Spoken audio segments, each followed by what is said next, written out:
Well, so early in the year, it's a fool's errand to throw out terms like best basketball team in the region, but I'm just the fool to try and do it. And for my money, the best boys basketball team in the Tri-States is skippered by a former Culver Stockton assistant, boasts 4 returning starters, a 6'8" center, and one of the best point guards in any class in the state among them, and it found itself in taking out powerhouse Cardinal Ritter last year to book passage to Mizzou Arena. We're to be reckoned with. You know, you can't just mess around with Elsberry. Last year we were the hunters. We were hunting down everybody, and this year we're the hunted. But we talk about taking one game at a time and not overlooking an opponent at all, and just you have to give everybody your best shot. Expectations are understandably through the roof at Elsberry this season, with 4 returning starters back from a Final Four squad. And while the Indians do lose their 6'9" center from a year ago, Ryan Parker won't lack for guys who stand tall, both literally and figuratively. We got Matt Losing back in the center. He went 15 for 18 from the field to state tournament last year.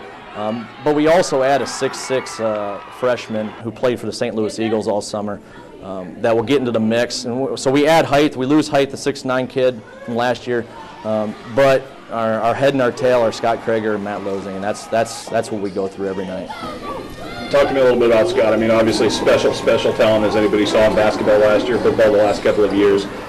Speed, shooting ability, the ability to he has it all, doesn't he? Yeah, he's a 2-time All-State point guard for me. Started for me as a freshman. Been through the growing pains for 3 years now.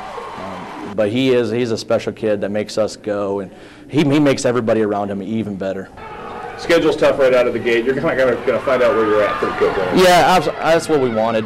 You know, if you're going to have to face the Ritters later in the year, if you make it that far, you got to be able to play some teams early on, and you got to be battle tested. And people question the schedule: St. Dominic on Tuesday and Columbia Rockbridge on Wednesday, but that'll only make us better. In the Novinger Tournament semifinals tonight, Scotland County tried to pull off the upset of La Plata, and that, my friends, is Brock Bondurant feeding Andrew Mathis with a nice bucket and the 3-point play. Then Harley Stone from the outside knocking down a triple the traditional way. More Harley Stone this way and that way and every which way tonight. Look at him playing a little defense at the other end with a nice block right here on Peyton Swift. Great effort tonight from Scotland County, not nearly enough, though, to beat La Plata, so Scotland County will be relegated to the 3rd place game, despite Brock Bondurant's heroics. Final on this one sees Scotland County lose 62-42. On the scoreboard, better news on the girls' side tonight. Congratulations to the Unity 7th graders who are headed off to state at Leroy. They knock off South Fulton at home tonight to improve to 25-0 on the season.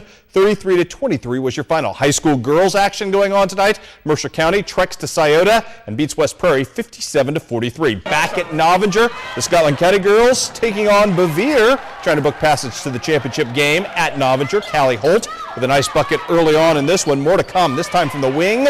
It's Megan Creek hitting and connecting and making good on her shot. Chris Jackson also with some nice defense tonight. Great block at the other end. Scotland County in a nice roll tonight. More to come right here from Megan Creek. She's knocking down the long-range 3, and Scotland County never looks back in this game, winning 41-36. Scotland County off to the championship game coming up this weekend. Some college scores to pass along.